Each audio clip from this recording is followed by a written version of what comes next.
Hi, I'm Ulysses, And I'm Henry. and this is Transmissions from the Dollar Bin.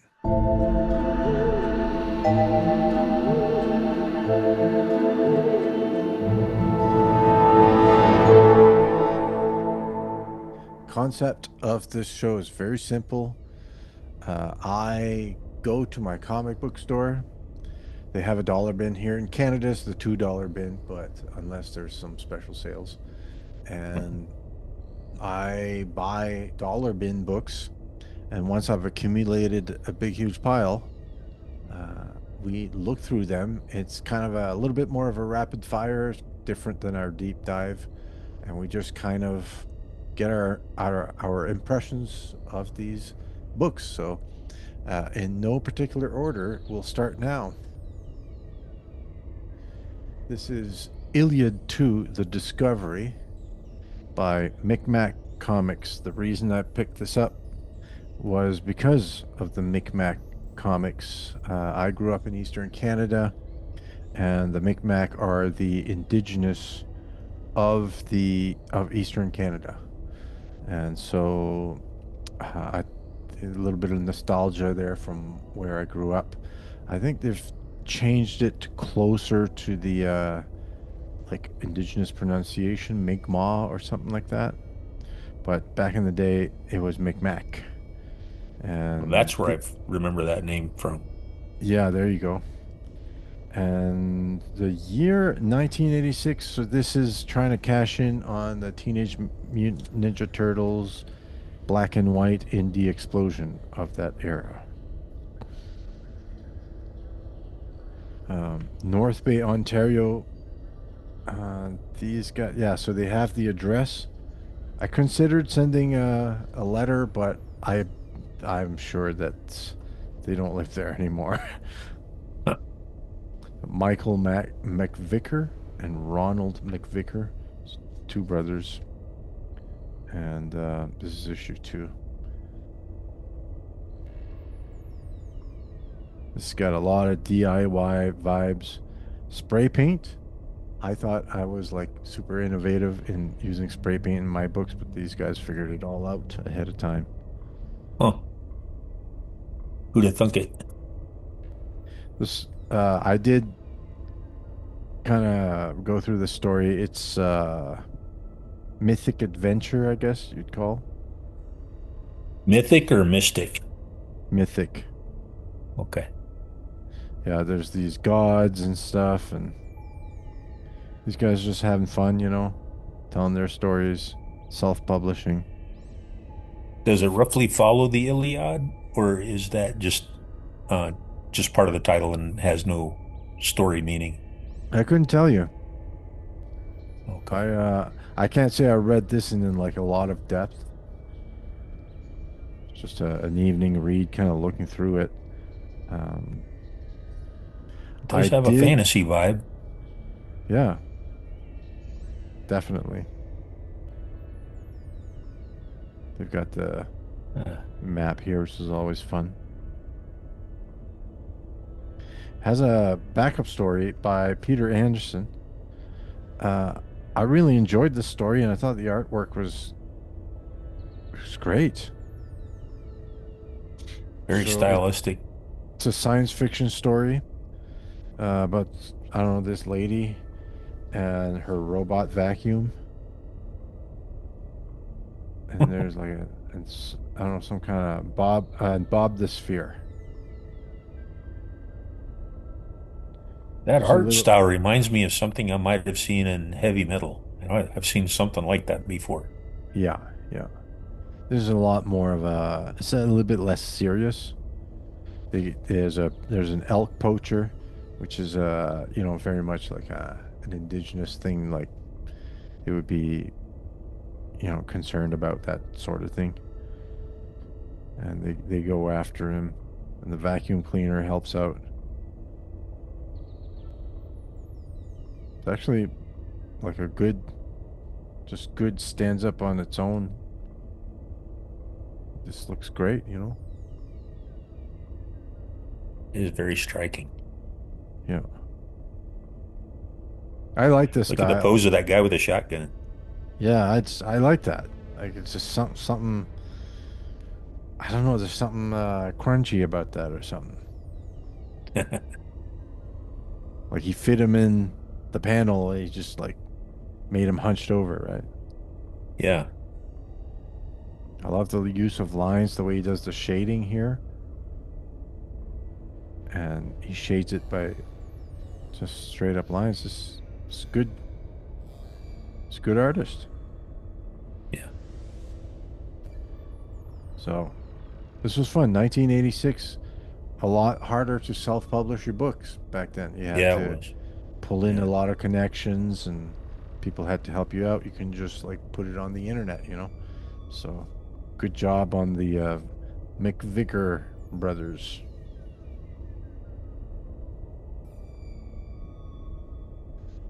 And according to what you were telling me when we looked at Captain Canuck, I mean, just getting sales on a book in Canada apparently is pretty impressive because the fan base there isn't as extensive. Yeah, that's true. They got a bunch of these Cerebus the aardvark. I remember when that was popular.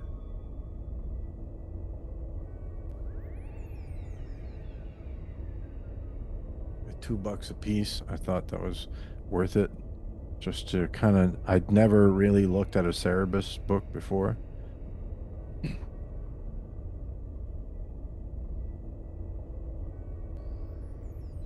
I thought it was interesting.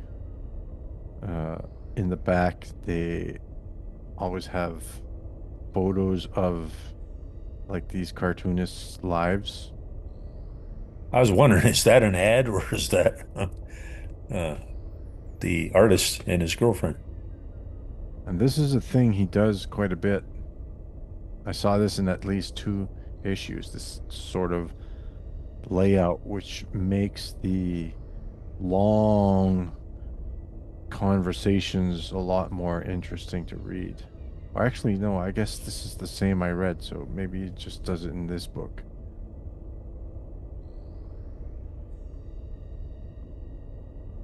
That reminds me of Scott, Understanding Comics. I think he had Oh, a section in there where he used those sliver panels like that. okay. But this guy used them a lot, looks like. Yeah, this whole thing. It's all that. Hmm. Some nun here.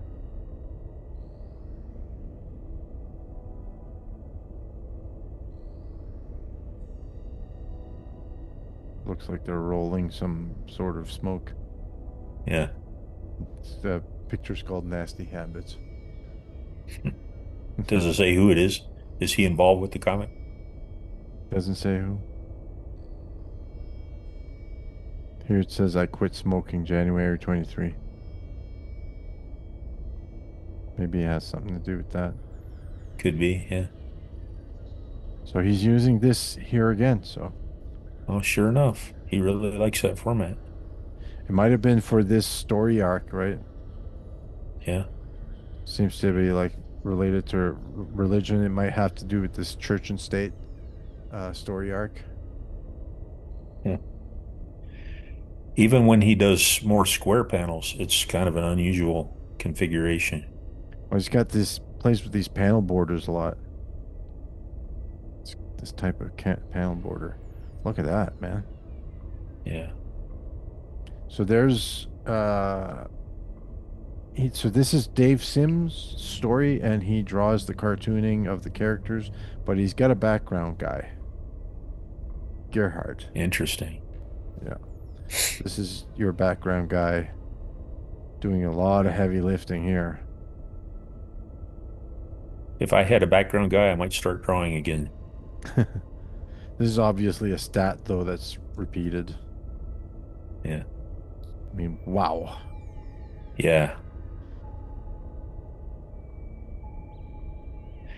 Again, he's like taking Tintin and put it on steroids. He's got the realistic backgrounds and locations and stuff in this very cartoonish main character. Hmm. Well, it looks like all the characters are cartoonish. Yeah, look at that.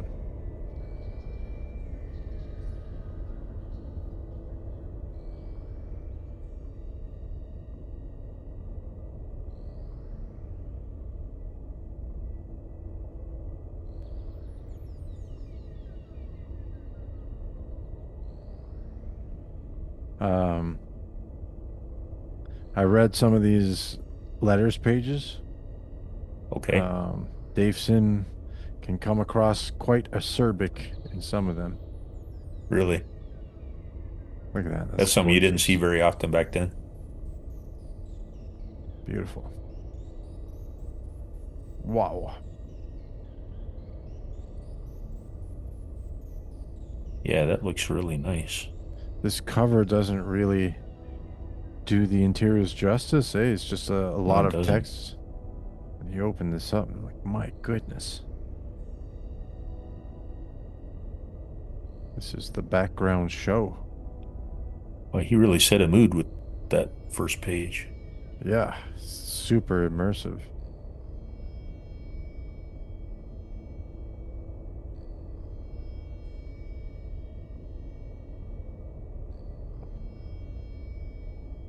Did you read enough of it to know, is Cerebus like what's his stick? Is he an action hero? Is he I think what he is started as a spoof of Conan the Barbarian. If I really? hope I'm not getting that wrong. There's Cerebus the Aardvark, Conan the Barbarian. Uh-huh. This is the artist with the original art here. It's kind of artsy fartsy.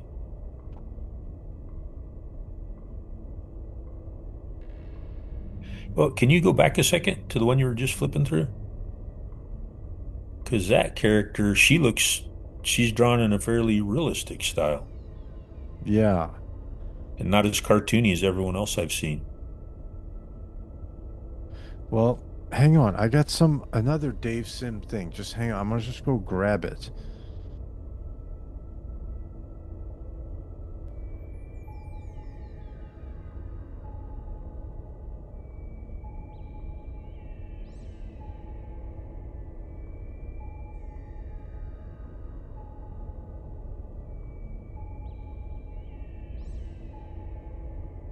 Dang, I thought I had it on hand, but it's in my storage locker. It's a large book, oversized book called The Strange Death of Alex Raymond. And it's a lot of Gerhardt's work. And Huh. um it's Is it about Alex Raymond, the creator of Flash Gordon, or the it cartoonist of starts Flash like Gordon? that. It starts like that and then it just goes off in a tailspin and it becomes quite incomprehensible. Uh, but the artwork is like it's all about photorealism. It's partly a history of photorealism in comics. Uh-huh. This reminds me very much of that, so I'll bet you this is Gerhardt's work.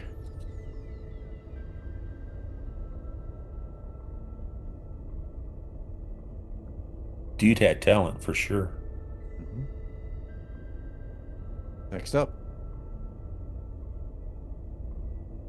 Image Comics, Wildstorm, New Horizons, number 32.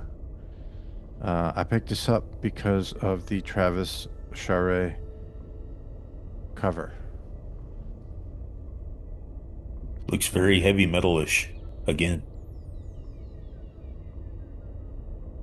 And I don't really know who variant cover by Travis Charest. Um, doesn't say who the artist is. Yeah, it doesn't even. Oh, here it is. Pat Lee, Stephen Grant story. Now this is 1990s, Look at that. unmistakably. Yeah. How would you feel about trying to draw something like that? This Yeah. Yeah, that stuff there. someday, Holy cow.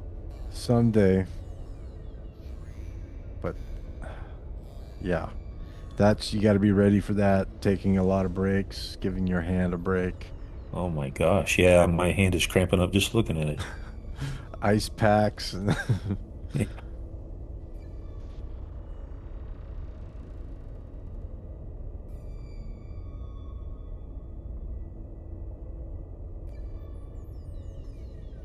Some kind of vampire thing or something. I can't tell. This is just like a mess.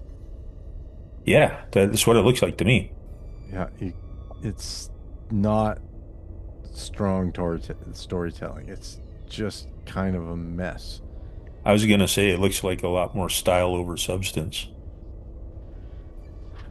Welcome which to the again, I keep 90s. referring to heavy metal, but that's what it reminds me of. It's just headshots to introduce all the characters here. This Now one's that's kind of abstract. I kind of like this simple nine panel grid and just telling you the characters' names, but Hmm. they all kind of look similar. Yeah.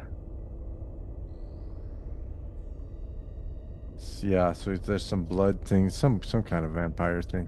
Well, look at this guy. Yo. What the bl This is what the 90s is all about, man. Like you don't pick up a book like this because you're looking for a good story. You're just looking for some insanity. That's Well, what you yeah, get. that's grotesque.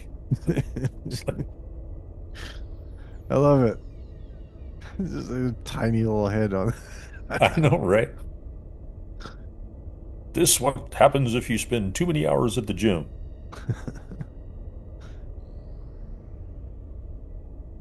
Oh, starting to open up a bit here.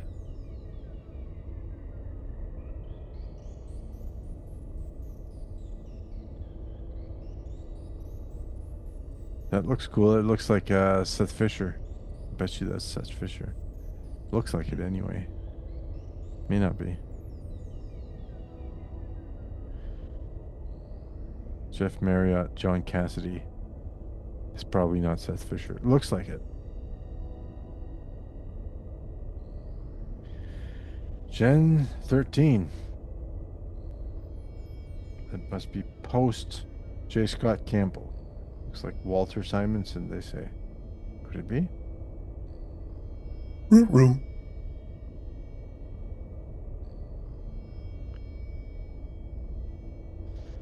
A Rob Liefeld's face here. They all have the same expression. This What are guy you too. trying to say? Well, Rob Liefeld, amazing stylist, amazing marketer, good hype man. Um, Yeah, and he hit a nerve, right? But yeah. not definite. Not everyone's taste as far as rendering goes. See, that was just a thing. But I mean, it's a good expression. It is cool, but you don't have to do In it some every time. circumstances, yeah. Yeah. But that cover, man, I wanted this reference in my library for the future. There will be a character that comes up that's it's gonna have like a prosthetic arm like this. So Huh, I wanted to be able to look at how this master did it. like a cyborg. Yeah, cool shoes too. All right, do a few more. Car Oh, interesting. Warriors. I've never heard of this one. Yeah, so I this would have is gravitated right toward that from the title. there you go. Epic Comics, which was is a like a sub, what do you call a label etiquette or whatever, something of Marvel Comics. Okay. Yeah, I kind of remember Epic. I remember seeing some of their titles.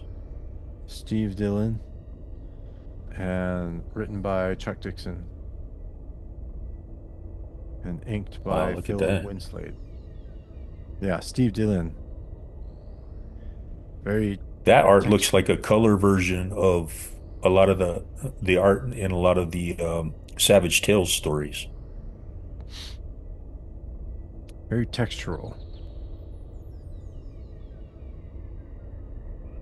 We've got kind of like a Wild West dystopian future setting. Yeah, post-apocalyptic Western. That was a genre I wanted to work in at one Hmm. point, believe it or not. Hmm. Underused. Yeah, Cool car. pretty cool. Now, is that dude like right under that panel? Is he supposed to be in the car? Oh, I don't know. I am Mekashan. I am the rolling tiger. The road is my jungle. I guess he is. Okay. That's cool. This is what is this? Issue 2, I think. Yeah, Car Warriors 2. Great texture here. Now, is that supposed to be like a TV screen? This So one here, yeah. they're showing what is being broadcast? Okay. TV And that static. reminds me of American Flag Hmm. and Frank Miller. Yeah.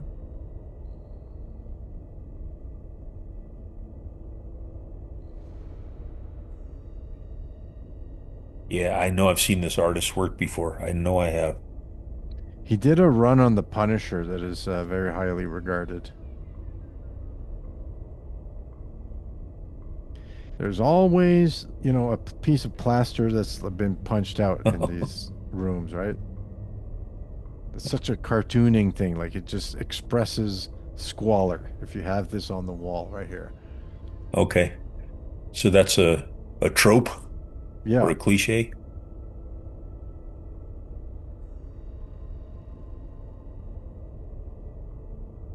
Yeah, look at the detail there. The guy with the chainsaw. coloring is interesting on this. Vibrant for sure.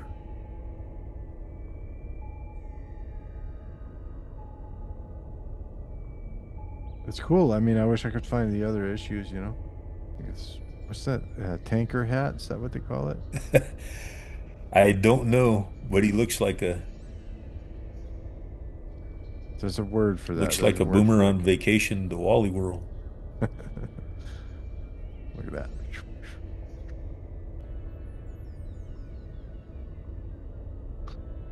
Wee.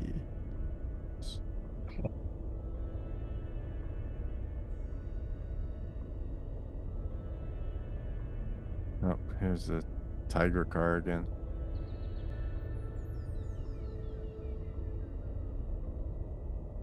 How does he see out of that thing? I don't know. I mean, I'd definitely read some more of that if I could find it. Yeah, I'd be interested to read that or try to. I'm not sure how coherent the plotting is. Samurai Cat. What year is this? 91.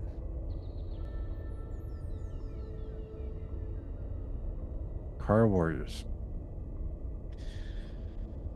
That was your transmission from the dollar bin for today. Thanks for joining us. Um, if you know anything about these comics, leave a comment below. Let us know which ones we should be uh, seeking out. And I'll see you in the Yeah, next I'd one. definitely be interested in knowing more about him.